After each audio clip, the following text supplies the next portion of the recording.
Good morning 11th class. बच्चों हम लोग चैप्टर 7 कर रहे हैं। चैप्टर का नाम है इफेक्टिव कम्युनिकेशन स्किल्स या प्रभावशाली संप्रेषण कौशल। बच्चों इसको हम पहले से करते आ रहे हैं, इसमें हमने पहले पढ़ा था कि कम्युनिकेशन या संप्रेषण होता क्या है। इसके बाद में लास्ट क्लास में हमने स्टार्ट किया था कि संप्रेषण कौशल के प्रकार कौन कौन से होते हैं। मीन्स ये है कि टाइप्स ऑफ कम्युनिकेशन स्किल्स। बच्चों इसमें हम लोगों ने जो कल पढ़ा था लास्ट क्लास में जो करा था, फर्स्ट था उसमें चिंतन या थिंकिंग, सेकंड जो हमने पढ़ा था वो था रीडिंग या लेखन कला, थर्ड जो हम लोगों ने पढ़ा था बच्चों वो था रीडिंग या पढ़ना। तो ये तीन हम लोग कर चुके हैं। आज की क्लास में बच्चों हम लोग पढ़ेंगे वो है लिसनिंग या सुनना। सुनने को हम लोग श्रवण भी बोल सकते हैं। संप्रेषण प्रक्रिया में हम या तो सूचना को भेजते हैं या प्राप्त करते हैं। नेचुरली बच्चों कम्युनिकेशन होता यही है कि हम अपने विचारों को, भावों को किसी के सामने प्रस्तुत करें और किसी के विचारों को समझ सकें, वो हमारा कम्युनिकेशन या संप्रेषण कहलाता है।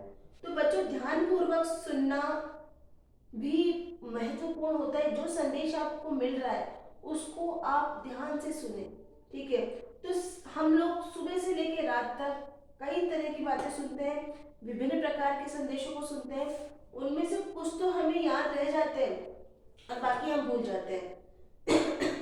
तो बच्चों सुनने के लिए सबसे बड़ी बात यह है कि आपको अपना माइंड या अपना ध्यान को केंद्रित करना पड़ेगा। मतलब कि आप अगर उस सुनने वाली बात पर कंसंट्रेट कर पाते हैं तो ही आप उसको अच्छे से समझ सकते हैं। तो इसके लिए बच्चों आपके अंदर बहुत ज़्यादा एनर्जी की ज़रूरत होती है। अगर आप में ऊर्जा है बच्चों, हम लोग क्लास में भी कई बार देखते हैं कि कई बच्चे सुनते समय कोई उबासी लेता है, कोई क्या करता है, और कई बच्चे बिल्कुल अटेंटिव होकर के एक एक बात सुनते हैं।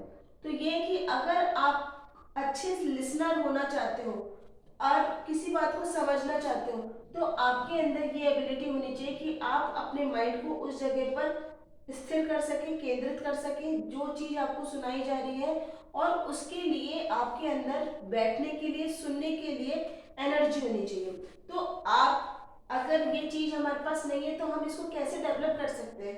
सुनने की कला को या लिसनिंग को हम किस तरह से विकसित कर सकते हैं? तो उसके लिए पहला पॉइंट है कि हम जब भी कोई बात सुन रहे हैं तो उस बात को तनाव रहित, मतलब टेंशन फ्री होकर के उसको सुनना चाहिए और ध्यान लगा करके सुनना चाहिए। ध्यान से, शांति से, ध्यान से और टेंशन फ्री होकर के उस बात को सुनना चाहिए। सेकंड है कि जब आप सुन रहे हो तब सुनते समय आप किसी भी और से किसी भी तरह की बात ना करें। जो बात आपके सामने आ रही है तो उसको पहले ढंग से सुने। उसके बाद में बच्चों आप संदेश को, जब आप किसी बात को सुन रहे हैं, उसको समझ रहे हैं, तो शब्दों एवं भावनाओं को सुनने और प्रकट करने वाले का प्रयास हमारे को समझना चाहिए कि जो चीज आपको कोई कहना चाह रहा है तो उसको वे क्या है, वो क्या चीज हमें समझाना चाह रहे हैं, उसको आपको खुद को भी उसके लिए प्रयास करना चाहिए। और इस बात पे ध्यान रखना चाहिए कि हमें कभी भी गैर शाब्दिक शब्दों का यूज नहीं करना चाहिए, मतलब कि डबल मीन्स हमको नहीं बोलना चाहिए। बच्चों नेक्स्ट और लास्ट स्किल ही हमारा यही है, लास्ट स्किल है हमारा स्पीकिंग या बोलना, ठीक है। बच्चों इसमें क्या होता है, बोलना सर्वाधिक महत्वपूर्ण संप्रेषण कौशलों में से एक है बच्चों। अगर आप अच्छा बोलते हैं, अगर आप इस कला में निपुण है, स्पीकिंग बहुत आपकी अच्छी है, तो आप किसी को भी प्रभावित कर सकते हैं। भाषण से अभिप्राय होता है कि हम जो भी चीज बोल रहे हैं, ठीक है, उसको हम किसी अन्य व्यक्ति को अच्छी तरह से समझा सकें। किसी समूह में बोलना, ठीक है, या तो आप ग्रुप में बोल रहे हो या सबके सामने सार्वजनिक रूप से बोलना, ये दोनों अलग अलग तरह की बात है।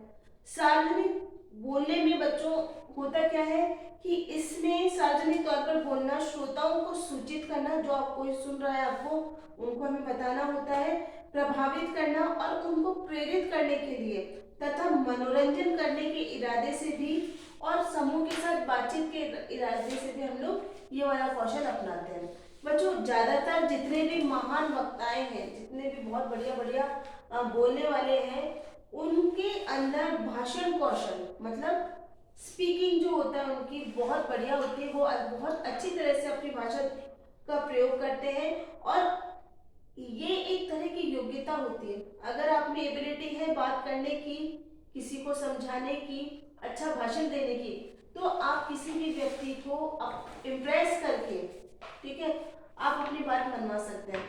बच्चों अभी जैसे दिवाली का समय गया, हम लोग बाजार जाते हैं, कहीं पे भी कहीं गए या किसी भी तरह का कोई भी व्यक्ति जो अपना सामान आपको देना चाहते हैं या सेल करना चाहते हैं, तो उनकी बात करने का ढंग बहुत अलग होता है। वो आपको हर चीज को बहुत बढ़िया से समझाते हैं, तो उसका जो बात करने का जो तरीका होता है वो कई बार हम लोगों को प्रभावित बहुत ज्यादा करता है, तो उनकी बातों में आ भी जाते हैं। तो बच्चों यही एक तरह का कौशल है। तो हमें इस बात को ध्यान रखना चाहिए कि भाषा जो है और हमारा प्रभावशाली भाषण, सार्वजनिक व्याख्यान, ये दोनों ही बच्चों अंतर व्यक्तित्व होते हैं। मीन्स ये हुआ कि आप जो भी बात बोल रहे हैं, ठीक है, वो पहले तो खुद को आपको क्लियर होनी चाहिए कि आप क्या बात बोलना चाह रहे हैं। संदेशों को जब हम किसी को बता रहे हैं, प्रकट कर रहे हैं, तो चार बात का हमारे को ध्यान रखना चाहिए। पहली बात है कि प्रस्तुतिकरण के प्रयोजन को समझना। सबसे की फर्स्ट पॉइंट ये है कि आप क्यों भाषण दे रहे हो, क्यों बोल रहे हो, इसका टॉपिक या इसकी बात को आपके अंदर, खुद के अंदर वो क्लियर होना चाहिए कि हम क्यों बोल रहे हैं। सेकंड पॉइंट आपका ये है कि संदेश को स्पष्ट और संक्षिप्त रखना। जो भी आप अपना मैटर बोलना चाहते हैं उसको स्पष्ट रूप से बोले और संक्षिप्त रूप में बोले। उसके लिए कभी, क्योंकि ज्यादा बोलने से भी कंफ्यूजन क्रिएट होते हैं, तो आप जो भी बोल रहे हो तो उसको संक्षिप्त रूप में बोलो। थर्ड है, बोलने से पहले आप उसकी तैयारी कर ले। बच्चों नेचुरल है, अगर आप कहीं भाषण दे रहे हो, कहीं भी इस ग्रुप में बात कर रहे हो, तो इससे पहले आपको अपना रिहर्सल कर लेना चाहिए कि हमें किसी भी प्रकार की कोई गलती न कर पाए हम। लास्ट है बच्चों उसमें कि संदेश देते समय आपके द्वारा अभिव्यक्त विचारों में पूर्ण स्पष्टता हो। मतलब जो बात आप समझाना चाह रहे हो वो आपकी बॉडी लैंग्वेज के साथ भी मिलती जुलती होनी चाहिए। तो बच्चों ये हमारे पॉइंट्स थे जिनके थ्रू हम लोगों ने संप्रेषण कौशल को पढ़ा। नेक्स्ट क्लास में हम लोग इसके आगे का पढ़ेंगे। Thank you.